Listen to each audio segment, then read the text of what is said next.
મંજૂરી સરકારે જ આપી. સરકારે આપી ને બરોબર. તો તમે બિલ્ડરને તમે તલાટી કોણ છે? સરકારી અધિકારી નથી. અમે સાહેબ મકાન લીધું છે ને આ બાબતે હું તલાટીને લખું છું, જિલ્લા વિકાસ અધિકારી સાહેબને જાણ કરું છું. બરાબર. તમારી પાસે ઈ પાવર છે કે નથી કે તમે રામજી બાપાનો જે દંડનો આંકડો 1,21,000 નો છે એ ભરાવી શકો એવી તમારી પાસે સત્તા છે કે નથી? હું તલાટી મારફત કરાવી શકું. તલાટી સાહેબ આપનું માને તો છે ને? ના માને જ ને. તલાટી તો સાહેબ તમે સરકારીમાં આવો છો, તલાટી સરકારીમાં આવે છે. સાહેબ આજે અમે 2025 થઈ ગઈ, 2022 થી હું જાઉં છું તલાટી સાહેબ પાસે. તો તલાટી સાહેબ ભરાવી શકતા હતા.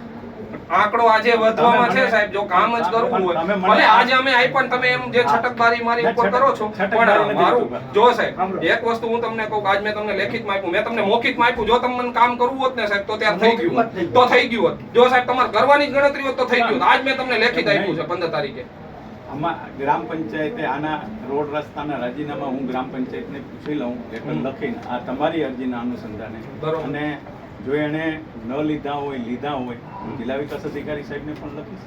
બરાબર. એને સાહેબને પણ જાણ કરીશ. અને આ જે રામકો વિલેજનો પ્રશ્ન છે ને બધા મળીને સોલ્વ કરશું.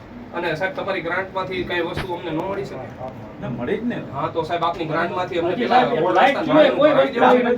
અમને ગ્રામ પંચાયતે એના વિસ્તારના જે કામ સૂચવવાના હોય એ ગ્રામ પંચાયતના તમારા એ બાજુના સદસ્યો, જે તાલુકા પંચાયતના સદસ્યો હોય, જિલ્લા પંચાયતના સદસ્યો હોય, એ પોતાના વિસ્તારના કામ અમને સૂચવે અને અમે અહીંથી એને